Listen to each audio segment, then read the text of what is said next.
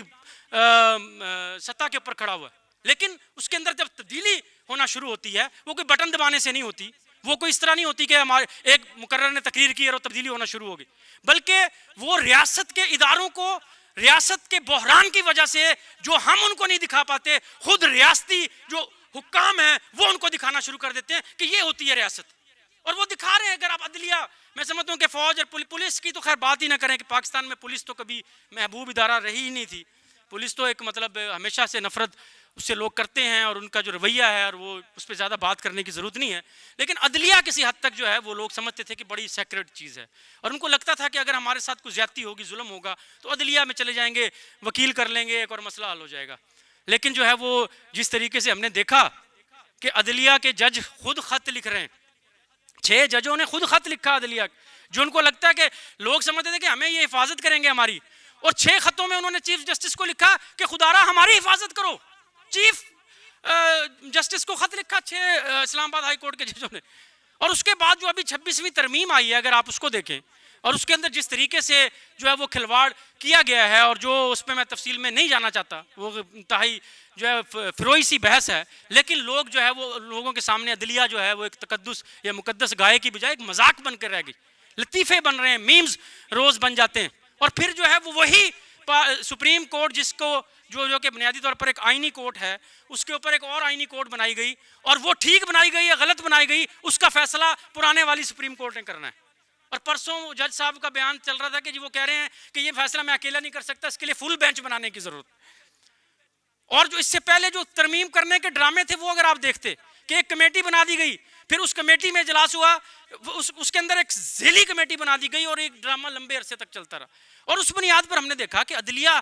کا جو ناچ تھا, جو ایک لمبے عرصے تک جوڈیشل ایکٹیویزم کا جوا یہ ریاست کھیلتی رہی, جو افتخار چودھری کے دور سے شروع ہوا تھا, جب ہر چیز کے سو موٹو لیا جاتا تھا, اور جو اسٹیبلشمنٹ تھی اپنے پولیٹیکل فرنٹ سے نہیں کروا سکتی تھی, وہ جوڈیشری سے کرواتی تھی. اور اس کے لیے انہوں نے خود جو جوڈیشل ایکٹیویزم تھا اور سو موٹو کا طریقہ کار جو ہے وہ شروع کروایا اور اس کو پروان چڑھایا. لیکن اب لڑائی اس حد تک شدید ہے کہ وہ اس کو ننگا کر رہے ہیں,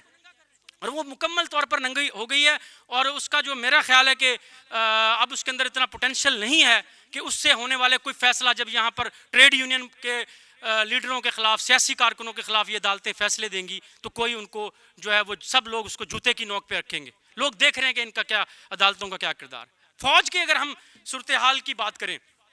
جو کہ ریاست کا اس وقت واحد ایک بظاہر ایک منظم ادارہ سمجھا جاتا ہے,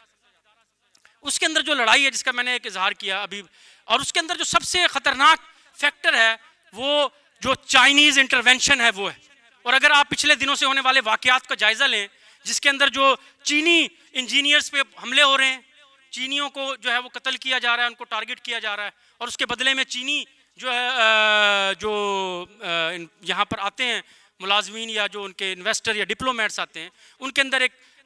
جو ہے وہ خوف و ہراس کی کیفیت موجود ہے. اور جو ایک چائنا اور امریکہ کی پراکسی ہے وہ پاکستانی ریاست کے اداروں کو مزید ٹوٹ پھوٹ کا شکار کر رہی, اور اس کی وجہ سے جو پہلے سے ایک بہت ہی فریجائل ایک کیفیت ہے فوج کی, اس کے اندر جو پہلے ہی جو مڈل رینک کے آفیسرز ہیں ان کے اندر جو ہے وہ مصنوعی طریقے سے ان کو انسینٹیو دے کے, زیادہ مراد دے کے, پلاٹ دے کے, اور پتہ نہیں کس طریقے سے ان کو اس دھڑے نے جو اس وقت حاوی دھڑا ہے اپنے ساتھ چلانے کی وہ کوشش کر رہے ہیں. اس ساری کیفیت کے اندر یہ جو ساری صورتحال پیدا ہوتی ہے, جہاں پر جو جرنیل خود جو آج تک جو امریکہ کے وفادار بھی رہنا چاہتے ہیں, اور ساتھ چائنا کے جو کک بیکس اور جو ان کی جو انسینٹیوز ہیں ان سے بھی محظوظ ہونا چاہتے ہیں, ان کے درمیان جو ہے وہ ایک کشمکش اور ایک لڑائی کی کیفیت جو ہے وہ موجود ہے. اور ایک وقت تک یہ ڈبل گیم کی جا سکتی تھی کیونکہ اس کے پیچھے اکانومی موجود تھی, اور آج ریاست کے لیے ڈبل گیم جو ہے وہ ہمیں لگتا ہے کہ یہ ایک تابوت میں آخری کیل ثابت ہو سکتی. اور اس کے آپ سب سے خطرناک چیز یہ دیکھیں کہ پچھلے دنوں چینی جو حکام تھے ان کی طرف سے ایک بیان سامنے آیا, اور وہ کہہ رہے ہیں کہ ہم نے پاکستانی جو ادارے ہیں ان کو یہ کہا ہے کہ اگر آپ ہمیں سیکیورٹی نہیں دے سکتے تو پھر ہمیں اپنی سیکیورٹی لانے کی اجازت دی جائے, یعنی چینی فوج یہاں آ کر چینی باشندوں کی حفاظت کرے گی. اب چینی فوج لانے کا ایک ریاست کے اندر دوسری ریاست لانے کا کیا کہ تجویز کا کیا مطلب ہے؟ اور اس کا مطلب کیا ہے کہ پاکستانی ریاست کتنی کمزور اور کتنی بوسیدہ ہے، اور یہ دونوں جو بڑے جو جائنٹس ہیں ان کے بیچ میں چکی کے پاٹوں کی طرح جو ہے وہ رگڑے کھا رہی، اور اس سے جو ہے وہ یہ بحران اور شدید ہوتا چلا جائے گا، اور خارج از امکان قرار نہیں دیا جا سکتا کہ فوج کے اندر سے کوئی جو ہے وہ بغاوت کی کیفیت پیدا ہو جائے۔ اس کو میں یہ نہیں کہہ رہا کہ یہ ممکن ہے کہ کل ہو یا پرسوں ہو، لیکن اس کو خارج از امکان قرار نہیں دیا جا سکتا کہ اس لڑائی کے اندر جو ہے وہ جو اس کا پولیٹیکل فرنٹ ہے اگر اس سے وہ مقاصد حاصل نہ کیے جا سکے جو کہ وہ کرنے کی کوشش کر رہے ہیں، تو کوئی مہم جوئی کی جا سکتی ہے۔ لیکن اگر ہم جو ہے وہ اکثر دوست سوال کرتے ہیں کہ کیا مارشل لا لگایا جا سکتا ہے، ہم سمجھتے ہیں کہ پچھلے جو مارشل لاؤں کے تجربے سے یہ بات صاف ظاہر ہے کہ یہ سارے مارشل لا امریکی امداد کے بل بوتے پر لگائے جاتے تھے اور امریکہ فائنانس کرتا تھا، اور آگے جو اس وقت صورتحال ہے اس خطے کے اندر جو طاقتوں کا توازن تبدیل ہوا ہے، اور اس وقت امریکہ کا فرنٹ لائن اتحادی جو ہے وہ انڈیا ہے، اور پاکستانی ریاست جو ان کے ساتھ جو ہے وہ بے وفائی ان کے خیال میں کرتی ہے، اس کی وجہ سے وہ اب کسی بھی پاکستانی ریاستی ادارے کو ماضی کی طرح پرویز مشرف کی طرز کی یا ضیاء الحق کی طرز کی کلین چٹ دینے کے لیے تیار نہیں، اس لیے انہوں نے دیگر راستے اپنائے ہیں۔ وہ قومی تحریکوں کو فنڈ کرتے ہیں، وہ مسلح جدوجہدوں کو فنڈ کرتے ہیں، وہ این جی اوز کے ذریعے اپنے ایجنڈے لانے کی کوشش کرتے ہیں، لیکن وہ ڈائریکٹ پاکستان آرمی کے کسی جرنیل کو فی الوقت ایسا لگ رہا ہے کہ وہ سپورٹ کرنے کے لیے تیار نہیں ہے۔ اور معیشت کی اس کیفیت میں جس پہ ہم آگے بات کریں گے، یہ ممکن نہیں ہے کہ فوج جو کہ ایسا انیشیٹو لینے کی طرف جائے۔ ہاں، لیکن تمام تر صورتحال کے باوجود فوج کے اندر کی لڑائی مختلف شکلیں اختیار کر سکتی ہے، اور ساتھ جو پولیٹیکل فرنٹ پہ لوگ ہیں، مثلا اگر ہم عمران خان کی بات کریں جو کہ اس وقت مکمل طور پہ جو ہے وہ ایک ریاست کے ایک دھڑے کا ایک اہم سیاسی چہرہ بن چکا ہے، اس کے مستقبل کے حوالے سے بات کریں جو کہ اس وقت بہت ہی اہم ڈسکشن ہے، اس کو کیا فیوچر ہوگا؟ بنیادی طور پر جو ہے میں سمجھتا ہوں، ہم نے ڈاکومنٹ میں بھی لکھا کہ وہ خود جو ہے وہ مفاہمت کرنے کے کئی دفعہ اشارے دے چکا ہے، خود یہ اسٹیبلشمنٹ کئی دفعہ مفاہمت کرنے کی کوشش کر چکی ہے، لیکن جو بحران کی شدت ہے اس کی وجہ سے ایسے عناصر بیچ میں موجود ہیں دونوں طرف جن کو لگتا ہے کہ اگر اس وقت یہ مفاہمت ہوگی تو ان کی مکمل طور پر سیاسی اور معاشی موت واقع ہو سکتی ہے، جس میں خود نون لیگ سر فہرست ہے۔ آپ مجھے بتا دیں کہ نون لیگ اس وقت حکومت میں ہے اور ہم لاہور میں یہ گفتگو کر رہے ہیں، کتنے لوگ ہیں لاہور کے اندر جو یہ کہنے میں فخر محسوس کریں گے کہ ہاں ہم نون لیگ کے سپورٹر ہیں؟ نون لیگ اس وقت ایک بالکل irrelevant ہو چکی ہے پارٹی۔ اس طرح پچھلے سیشن میں ہم نے بات کی کہ ساری پارٹیاں اور سارے لیڈر لوگ ان سے نفرت کرتے ہیں، میرا خیال ہے کہ اس مقابلے میں شاید نون لیگ کی قیادت جو ہے وہ سر فہرست آئے گی، جتنی نفرت اس وقت نواز شریف سے، اور الیکشن میں نواز شریف اپنی سیٹ خود ہار گیا تھا، مریم اپنی سیٹ ہار گئی تھی، یہ سارے ڈھگوسلے سے 2 نمبری سے جو ہے ان کو جتانے کی کوشش کی، اور ان کو لگتا ہے کہ ان کی موت ہے کہ اگر اس وقت عمران خان کو لایا جاتا تو ان کے جو ہے وہ مفاہمت کی جاتی ہے، اس کی شرائط مان لی جاتی ہیں، اور اس لیے جو ہے وہ اور اس کے پیچھے جو ان کے جرنیل کھڑے ہیں، جو ان کی لابی ہے، وہ سارے جو ہے وہ اس معاہدے کو سبوتاج کر دیتے، ایک دفعہ نہیں کئی دفعہ اس معاہدے کو سبوتاج کی، لیکن دونوں دھڑوں کی ضرورت ہے معاہدہ جو کہ انیویٹیبلی کسی نہ کسی نہج پر جا کر ہوگا، اس طرح ریاست کو نہیں چلایا جا سکتا، اور الٹیمیٹلی امریکی بھی پریشرائز کر رہے ہیں۔ آپ نے دیکھا ہوگا کہ انہوں نے بھی جو ہے وہ خط لکھا ہے اور کہا ہے کہ جی آپ جو ہے وہ عمران خان کے ساتھ جو ہے وہ بات چیت کریں، اس مسئلے کو حل کرنے کی کوشش کریں۔ تو اس حوالے سے جو ہے ہمیں لگتا ہے کہ ایک کسی نہ کسی نہج پر جا کر جو ہے وہ یہ معاہدہ ہوگا، اور اس بنیاد کے خان کو سپورٹ کر رہے ہیں، اور یہی لیفٹ کی سب سے بڑی غلطی ہے کہ وہ یہ سمجھنے سے قاصر ہے، یہ بات درست ہے کہ عمران خان ریاست کے ایک دھڑے کی نمائندگی کر رہا ہے اور رائٹ ونگ دھڑے کی نمائندگی کر رہا ہے، لیکن اس کی سپورٹ کا جو کریکٹر ہے اس کو جو ہے وہ بایاں بازو سمجھنے سے قاصر ہے، اور وہ اس کو فاشسٹ کہہ کر یکسر مسترد کر رہے ہیں۔ ہم سمجھتے ہیں کہ ایسا نہیں ہے، اور وہ اس کے اندر کچھ عناصر ایسے موجود ہیں انتہا پسند، لیکن اس کے اندر ایسے سنجیدہ نوجوان بھی ہیں کچھ جو واقعی سمجھتے ہیں کہ اس سے ایک جو ہے وہ ریولوشن کیا جا سکتا ہے، جو سامراج کے مخالفت کی وجہ سے یا اسٹیبلشمنٹ کی مخالفت کی وجہ سے اس کے ساتھ ان کو سیکھنے کو بہت کچھ ملے گا، کیونکہ جب عمران خان آئے گا تو کیا وہ کچھ ڈیلیور کرے گا؟ نہیں کر سکتا۔ جس طرح پچھلی دفعہ ہم نے دیکھا تھا کہ جب وہ اقتدار میں آیا تو اس نے کیا کیا تھا، اگر آپ کو یاد ہو تو اس نے کہا تھا کہ وہ کشکول توڑ دے گا، لیکن اس نے جو ہے وہ پاکستان کے کل قرضوں کے اندر 30% اضافہ کیا، اور جو ہے وہ IMF کی پالیسیاں لاگو کی، اور در حقیقت اگر اس حکومت کو چلنے دیا جاتا تو وہ اتنی غیر مقبول ہو گئی تھی کہ اس کو گرانے کی ضرورت ہی نہ پڑتی، لیکن جو ہے وہ ریاست کا اس وقت بحران اور بالخصوص جو افغانستان کے اندر ہونے والے واقعات تھے اس کی وجہ سے ریاست کو فیض حمید چونکہ ممکنہ چیف جسٹس بننے جا رہا تھا اس کا راستہ روکنے کے لیے اس حکومت کو گرانا پڑا اور اس کی وجہ سے جو ہے وہ ایک بحران کی کیفیت بنی اور عمران خان کی حمایت میں دوبارہ اضافہ ہوا. کیونکہ عمران خان کی گرتی ہوئی حمایت کا یہ مطلب نہیں تھا کہ لوگ واپس جو ہے ان پارٹیوں کی طرف جانا چاہتے ہیں جن کو اقتدار میں لایا گیا, اور جب لوگوں نے دیکھا کہ عمران خان ہمیں ڈیلیور نہیں کر سکا تو کیا یہ لوگ کریں گے, جب انہوں نے دیکھا کہ اگر یہ نہیں ہے تو پھر یہ ہے, وہ پھر دوبارہ عمران خان کے پیچھے جا کر کھڑے ہو گئے. اور لیکن اگر وہ دوبارہ اقتدار میں, مجھ سے پچھلے دنوں ایک صحافی کراچی پریس کلب میں پوچھ رہا تھا کہ آپ کے خیال میں اس مسئلے کا کیا حل, عمران خان کو کیسے کنٹرول کیا جا سکتا ہے. میں نے کہا عمران خان کو صرف ایک صورت میں کنٹرول کیا جا سکتا ہے اور وہ یہ ہے کہ اس کو اقتدار میں لایا جائے, اور تو کوئی حل نہیں ہے. جب اقتدار میں آئے گا تو عمران خان خود بخود ایکسپوز ہونا شروع ہو جائے گا. اس کے علاوہ کوئی دوسرا حل نہیں ہے عمران خان کے فینومینن کو روکنے کا. اور اس کے علاوہ جو ہے وہ جب آپ اس کے اوپر کیس بنائیں گے, میرا خیال ہے کوئی 90 کیس تو پتہ نہیں اس کے اوپر بنا دیے, اور جو ہے وہ اپنی بیوی سے شادی کرنے کا کوئی کیس ہے, پتہ نہیں اس نے 40 دن میں کی ہے, پتہ نہیں 15 دنوں میں کی ہے, 45 دنوں میں کی, اور کتنے دنوں میں کرنی ہوتی ہے, اور پتہ نہیں کیا یہ کیس بنا دیا, گھڑی چوری کا کیس اور پتہ نہیں کتنے کیس ہیں. لیکن جو اصل کیس ہے اس کے اوپر بنانے کا, وہ کیس محنت کش طبقے نے لکھا ہوا ہے, وہ FIR انہوں نے درج کر لی ہے. جو اس نے اقدامات کیے تھے کورونا کے اندر, جو سب سے غلیظ اس کی پالیسیاں تھی, جو اس نے اندھا دھند خزانے کے منہ کھول دیے تھے یہاں پر جو ایکسپورٹرز تھے اور جو صنعت کار تھے ان کے لیے, اور جبری طور پر محنت کشوں سے کام کروایا تھا, اس کے اوپر تو بات کرنے کے لیے کوئی تیار نہیں. اور اس لیے جو گھنونے اور رائٹ کی طرف سے حملے کیے جا رہے ہیں, سٹیٹس کو کی طرف سے, اسٹیبلشمنٹ کی طرف سے, اس کی بنیاد پر عمران خان کمزور نہیں ہوگا. عمران خان ختم اس وقت ہوگا جب اس کو جو ہے وہ موقع ملے گا. اور جو آپ دیکھیں کہ پشتونخوا میں اس کی حکومت ہے, اگرچہ اس کی فی الحال حمایت موجود ہے, لیکن اب آہستہ آہستہ جو ہے وہ اس حکومت کے تجربات سے لوگ سیکھنا شروع ہو گئے, جو کہہ رہے تھے ہم نے پٹواریوں کا نظام ٹھیک کر دیا, ہم نے جو ہے وہ ہیلتھ کا نظام ٹھیک کر دیا, پولیس کا نظام ٹھیک کر دیا, تو لوگوں نے دیکھا کہ وہاں پر کیا ٹھیک ہو, اور پولیس کے اندر سے جو ہے وہ ہڑتالیں ہوئیں, پولیس نے فوج کے خلاف جو ہے باتیں کی. اور اس کیفیت کے اندر جو ہے وہ ریاست کے پاس دہشت گردی کا ایک راستہ رہتا ہے جو ہمیشہ سے یوز کرتے چلے آ رہے. لیکن ہم نے جو ہے وہ یہ دیکھا کہ دہشت گردی کے اندر جو ہے وہ پولیس نے, KP کے پولیس نے ہڑتال کی اور انہوں نے نعرے لگائے, انہوں نے دھرنے دیے, اور انہوں نے کہا ہاں دہشت گردی ختم ہو سکتی ہے, ہمیں کینٹ کی تلاشی کی اجازت دی جائے, ہمیں فوجی گاڑیوں کی تلاشی کی اجازت دی جائے. دہشت گردی ایک ناسور ہے, پشتون دہشت گرد نہیں ہے, محنت کش دہشت گرد نہیں ہے, دہشت گردی اوپر سے مسلط کی گئی, اور کینٹ کے اندر دہشت گرد بیٹھے ہوئے. یہ وہ اوپنلی کہہ رہے تھے, یہ میں نہیں کہہ رہا تھا, یہ آپ نہیں کہہ رہے تھے, مارکسسٹ نہیں کہہ رہے تھے, یہ پولیس کہہ رہی تھی جب بنو میں لکی مروت میں دھرنا چل رہا تھا, کامریڈوں کو یاد ہوگا. اور اس کیفیت میں ریاست جتنا دہشت گردی کا طریقہ استعمال کرے گی اتنی ایکسپوز ہوتی چلی جائے گی. عمران خان کو جو ہے وہ کہا جاتا ہے کہ وہ دہشت گردوں کا حمایتی, ہاں اس کے پیچھے جو ریاست کا دھڑا کھڑا ہے انہوں نے اسی کے پالے ہوئے ہیں یہ سارے دہشت گرد. لیکن جو ہے وہ اب جو ہے وہ پالے ہوئے لوگ کبھی کبھی گلے بھی پڑ جاتے ہیں اور صورتحال آؤٹ آف کنٹرول بھی ہو جاتی. اور جس طرح کہتے ہیں نا کتے, جو لوگ کتے پالتے ہیں ان کو پتہ ہے بعض اوقات کتے پاگل بھی ہو جاتے ہیں, پھر اپنے ہی پالے ہوئے کتوں کو مارنا بھی پڑ جاتا ہے, جو کہ مشکل کام ہوتا ہے, اور اس میں کچھ لوگ تذبذب کا مظاہرہ کرتے ہیں اور اس کی وجہ سے کتے نقصان کر جاتے ہیں. اور یہی ہو رہا ہے اس وقت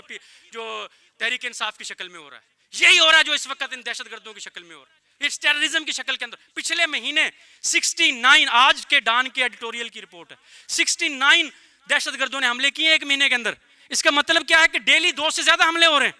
اور جو ہے وہ 169 یا 168 لوگ مارے گئے ہیں, 200 سے زیادہ شدید زخمی ہوئے ہیں, پچھلے مہینے کی رپورٹ ہے. اور یہ لڑائی جو ہے وہ بڑھتی چلی جا رہی ہے, اس کے اندر ہر طرح کا وائلنس جو ہے وہ شامل کرتے چلے جا رہے ہیں. اور اس بنیاد کے اوپر جو ہے وہ ان حالات کے اندر عمران خان اگر اقتدار میں آ بھی جاتا ہے تو پھر نہ تو وہ یہ ریاست کا مسئلہ حل کرے گا, کیونکہ وہ تو جس دھڑے کا نمائندہ ہے وہ تو ان جنونیوں کو اور زیادہ سپورٹ دیں گے. اس کی گورنمنٹ جو ہے وہ جو مدرسہ ہے, کون سا مدرسہ, کوڑا خٹک کا, اس کو باقاعدہ کروڑوں روپے فنڈ دیتی رہی ہے. اور دوسری طرف اکانومی کو ٹھیک نہیں کیا جا سکتا. بعض ہمارے تحریک انصاف کے دوست جو ہے وہ ہمیں ملتے ہیں, کیوں نہیں ٹھیک کیا جا سکتا, یہ تو سارا مسئلہ کرپشن کا ہے, کرپشن کی وجہ سے سارے مسئلے ہیں. جو آپ انڈیا کی مثال دیکھ لیں, انڈیا میں بھی تو جو ہے وہ یہی عالمی بحران ہے, آپ عالمی بحران چیختے رہتے ہیں. پچھلے سیشن میں بھی کسی دوست نے سوال کیا کہ انڈیا میں اگر بہتری ہے اس کی وجہ کیا ہے کہ انڈیا میں بہترین ایڈمنسٹریشن ہے. مودی جیسا کیسا بھی ہے, مسلمانوں کا دشمن ہے, فلاں ہے, کرپٹ نہیں ہے. پہلی تو یہ بات کبھی انڈین سے جا کے آپ بات کریں کہ انڈیا میں کتنی کرپشن ہے وہ آپ کو بتائیں گے. لیکن اس میں کوئی شک نہیں کہ عالمی معیشت کا حصہ ہیں ہم, لیکن اس کا قطعاً یہ مطلب نہیں ہے کہ ہم یہ کہتے ہیں کہ مستثنیات نہیں ہو سکتی, ایکسیپشنز ہو سکتی ہیں. انڈیا ایک ایکسیپشنل کیس ہے, لیکن اس پہ راب نے جو ہے وہ بتایا کہ کس طریقے سے وہ جو ہے وہ اب پروسیس ڈی ریل ہونا شروع ہوا ہے اور دوبارہ وہاں پر گروتھ کم ہونا شروع ہوئی. لیکن اگر عمران خان آ جاتا ہے اور پوری ایمانداری سے جو ہے وہ تبدیلی کرنے کی اصلاحات کرنے کی کوشش کرتا ہے تو کیا کرے گا؟ کون سی ایسی پالیسیاں جو لے کر آئے گا جس سے جو ہے وہ مسئلہ حل ہونے کی طرف جائے گا؟ ہم سمجھتے ہیں کہ اگر آپ اکانومی کو تھوڑا سا جانتے ہوں جو دوست بھی, اور پاکستان تو ایکسیپشن اس لیے بھی نہیں ہو سکتا نا کہ اگر وہ ساری پالیسیاں اپنا بھی لیتا ہے تو انڈیا کا ایک ہسٹوریکل بیک گراؤنڈ تھا, اس میں ایک وقت تک اسٹیٹ کیپٹلزم کی نہرو کی پالیسیاں تھی, قومی سرمایہ داری موجود تھی, وہ پہلے سے جو ہے کسی حد تک جو ہے وہ اس کیفیت میں تیار تھا, اور یوکرائن سے جنگ کا وہ اس کو فائدہ ہوا, چائنا کی تجارتی جنگ کا فائدہ ہوا, کچھ اس کے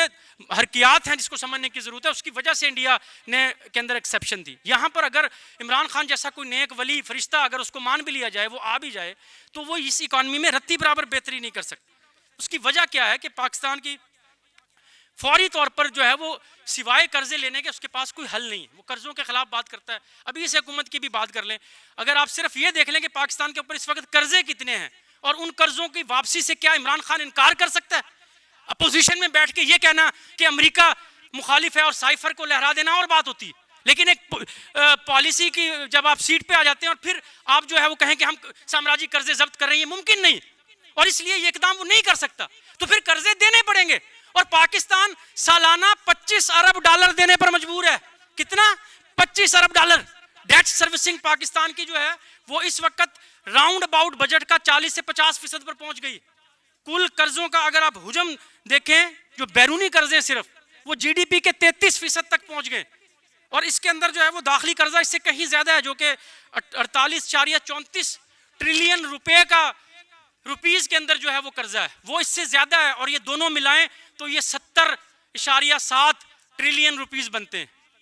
یہ کل بجٹ کل جی ڈی پی کا 70% بن جاتا ہے, اور ڈیٹ سروسنگ ہر سال بڑھ رہی ہے, اور قرضے واپس کرنے کے لیے سوائے قرضے لینے کے اور کوئی حل نہیں ہے. مثال کے طور پہ پچھلا قرضہ تو چھوڑ دیں, ہر دفعہ ان کو زیادہ قرضہ لینا پڑ رہا ہے. صرف 2 مہینوں کے اندر جولائی اور اگست میں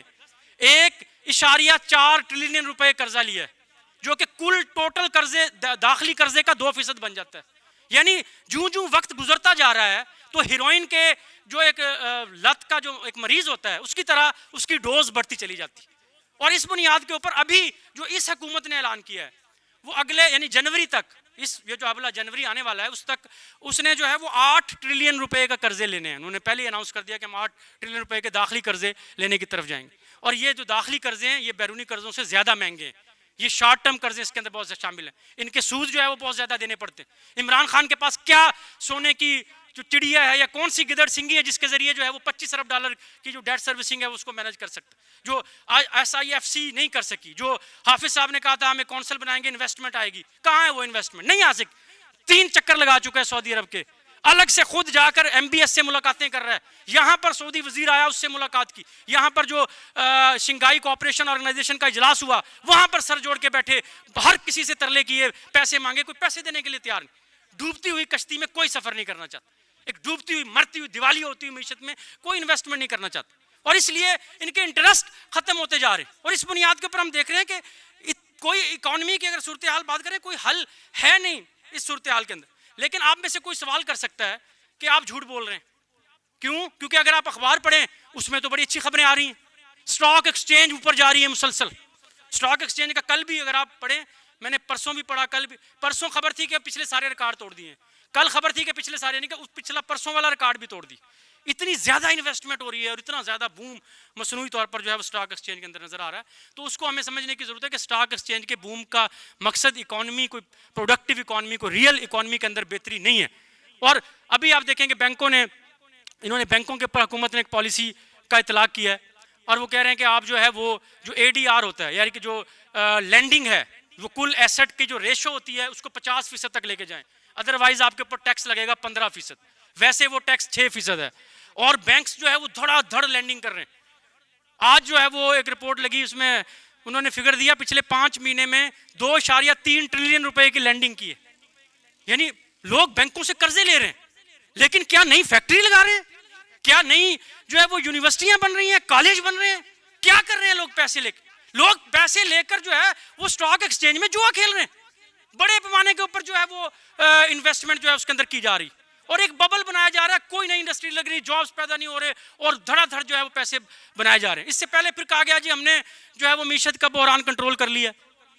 کیسے کنٹرول کیا آپ نے جی معیشت کا؟ کہتے جی ہم نے سرپلس حاصل کیا. 2002 کے بعد پہلی دفعہ فسکل سرپلس ہوا ہے پاکستان میں. واقعی ہوا ہے, اس میں کوئی شک نہیں. اس کی وجہ اسٹیٹ بینک نے 2.5 ٹریلین روپے کا منافع کمایا ہے. اور وہ منافع کہاں سے کمایا ہے؟ ایک تو جو پہلے 22% کی شرح پر دیے ہوئے قرضے تھے ان کے سود پہ بہت بڑے پیمانے پر پیسے اکٹھے کیے ہیں. دوسری طرف جو حکومت کے پاس پیسے آئے وہ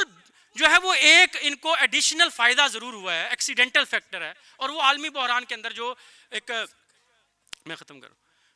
میرے پاس ٹائم ختم رہ گیا ہو گیا ہے, میں مختصر کر رہا ہوں کہ جو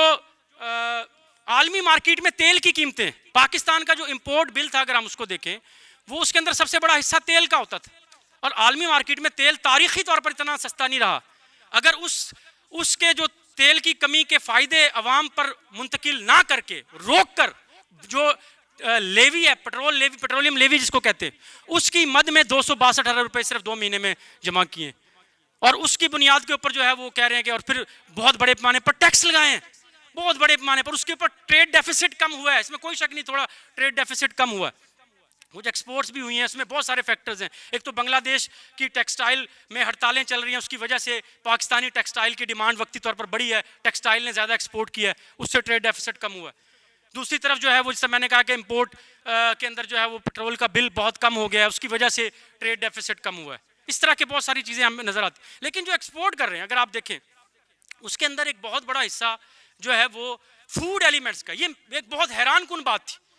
کہ فوڈ پاکستان کے ایکسپورٹس میں ٹیکسٹائل سے اوپر چلا گیا, اور انہوں نے اس دفعہ چاول بڑے پیمانے پر اور سبزیاں اور پھل اور پتہ نہیں کیا کیا جو ہے بڑے پیمانے پر ایکسپورٹ کیا. اب یہ جو ہے وہ یہ سمجھنے کے لیے کافی ہے کہ اس ملک کے اندر جس میں ہم کہتے ہیں کہ سٹنٹڈ گروتھ ہوتی ہے, جس میں غذائی ضروریات پوری نہیں ہوتی, یہ کہہ رہے ہیں کہ ہم نے افراط زر کم کر دیا ہے, یہ فوڈ انفلیشن کو بھی کم کرنے کی بات کر رہے ہیں. لیکن حقیقت کیا ہے کہ پاکستانیوں کے قوت خرید اتنی کم ہو گئی ہے کہ مانگ اتنی ختم ہو گئی ہے کہ افراط زر خود بخود کم ہو گیا. لوگوں نے ایک رپورٹ میں پڑھ رہا تھا 7 کروڑ لوگ پاکستان میں ایک وقت کھانا کھاتے. ایک ایسا ملک جس میں سٹنٹڈ گروتھ ہوتی ہے, جس کے اندر لوگ پورا کھانا نہیں کھا سکتے, جس کے اندر ماؤں کے خون کے اندر زنک کی کمی ہے,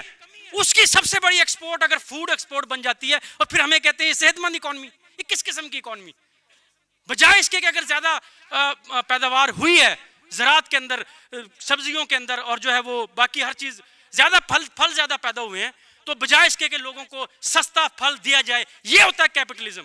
یہ ہوتا ہے کہ وہ لوگوں کی بنیادی جو ایک غذائی ضروریات ہیں اس پہ کمپرومائز کر کے ایکسپورٹ کرتے ہیں. اور ایک بہت بڑا مافیا ہے جو پہلے ایکسپورٹ کرتا ہے اس میں کمیشن کھاتا ہے, اور پھر مصنوعی قلت پیدا کر کے اس کے اندر کمیشن کھاتا ہے. اور یہ سارے جو مافیا کے لوگ ہیں یہ PPP اور نون لیگ کے ساتھ ساتھ انہی کے چاچے مامے تائے جو ہے وہ تحریک انصاف کے اندر بیٹھے ہوئے,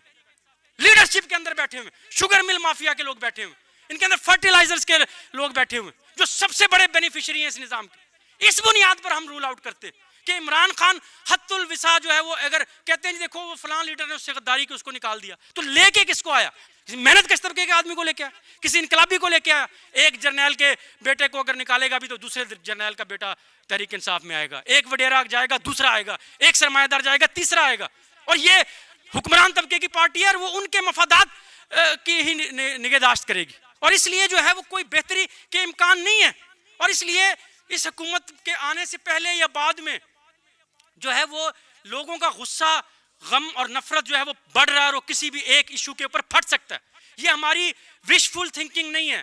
یہ کنکریٹ صورتحال ہے ریاست کے اداروں کی, یہ معیشت کی لیونگ سٹینڈرڈ سے لوگ سیکھ رہے ہیں, اپنے تجربات سے لوگ سیکھ رہے ہیں, اور ہم اپنی ول مسلط نہیں کر رہے. ہم جو ہے وہ سماجی تضادات کو دیکھ رہے ہیں کہ آگے بڑھنے کا اور کوئی راستہ نہیں. اور اس کی وجہ کیا ہے؟ اس کی وجہ یہ ہے کہ یہ ساری غربت ایک آبادی کی اکثریت کے لیے, اگر پاکستان دوزخ ہے تو ایک طبقے کے لیے یہ اتنی ہی بڑی جنت بھی ہے.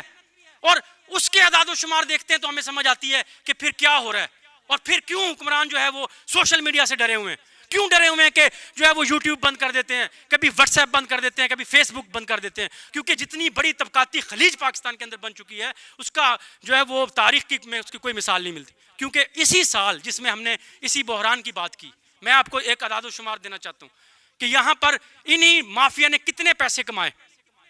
پاکستان ٹوڈے کی رپورٹ کہ پچھلے سال پاکستان کی 100 بڑی لسٹڈ کمپنیوں نے, یہی جو سٹاک ایکسچینج میں جوا ہو رہا ہے باقی چیز, 100 لسٹڈ کمپنیوں نے 1.7 ٹریلین روپے کے منافع کمائے, 1700 ارب روپے کے منافع کمائے, جس کے اندر بینکنگ سیکٹر کا سب سے بڑا حصہ ہے, 36% حصہ بینکنگ سیکٹر کا ہے. لیکن دوسرا بڑا حصہ فرٹیلائزرز کا ہے. یہ جو بہت بڑے پاکستان کے اندر جو ہے وہ سب سے زیادہ جو ناقابل برداشت حالات میں رہنے پر مجبور ہے وہ یہاں کا کسان ہے, یہاں کی پیزنٹری ہے. اگر آپ جا کے دیکھیں پچھلے دنوں ان کے کچھ احتجاج ہوئے ہیں,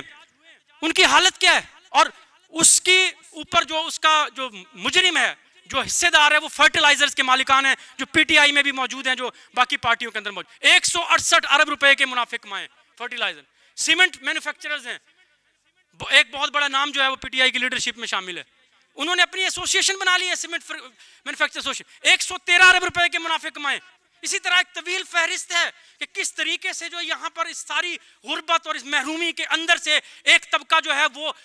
عرب کے شیخوں سے بھی زیادہ بہتر زندگی گزار رہا ہے, وہ عیاشی کر رہا ہے. اور یہاں کے جو سوشل میڈیا استعمال کرنے والے نوجوان ہیں وہ ان کی عیاشی کو محسوس کر سکتے ہیں, وہ دیکھ سکتے ہیں کہ اگر غربت ہے اور کہتے ہیں ہمارا مقدر ہے تو پھر سب کے لیے ہونی چاہیے تھی, اگر بے روزگاری ہے تو سب کے لیے ہونی چاہیے تھی, اگر لا علاجی ہے تو سب کے لیے ہونی چاہیے تھی. اور یہ چیز ان کے شعور کے اندر اثرات مرتب کر رہی ہے. یہ جو کلاس ڈیفرنس ہے وہ محسوس کر سکتے ہیں.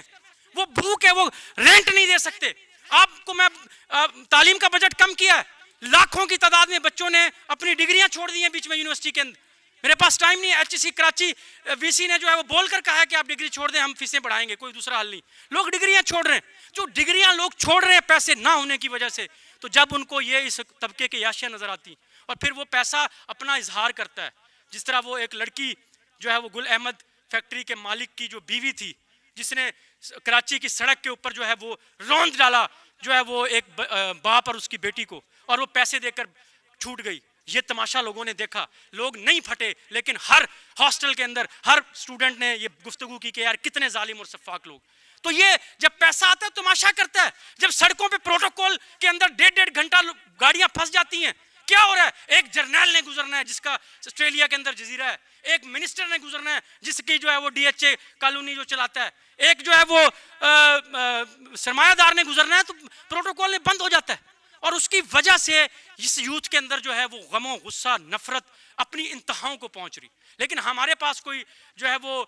گدڑ سنگی نہیں ہے, کوئی ایسی فارمولہ نہیں ہے کوئی کہ ہم بتا سکیں کہ یہ غصہ کب پھٹے گا. ہاں, لیکن ہم یہ وثوق سے کہہ سکتے ہیں, ہم یہ نہیں کہہ سکتے کہ انقلابی تحریک کب سطح پر اپنا اظہار کرے گی,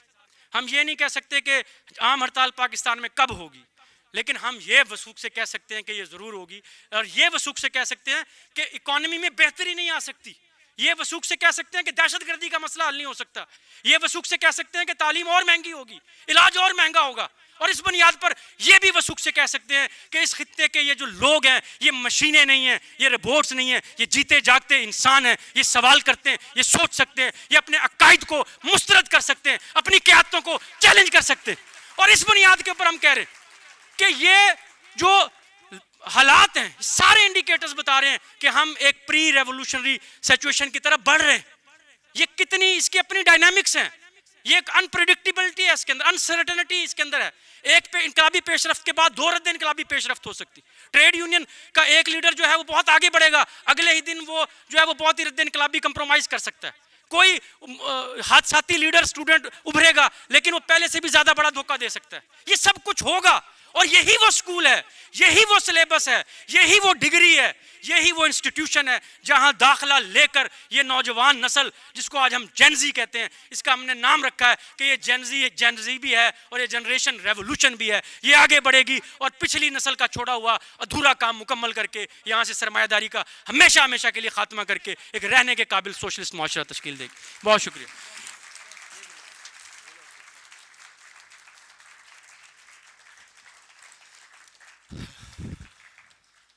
کامریڈز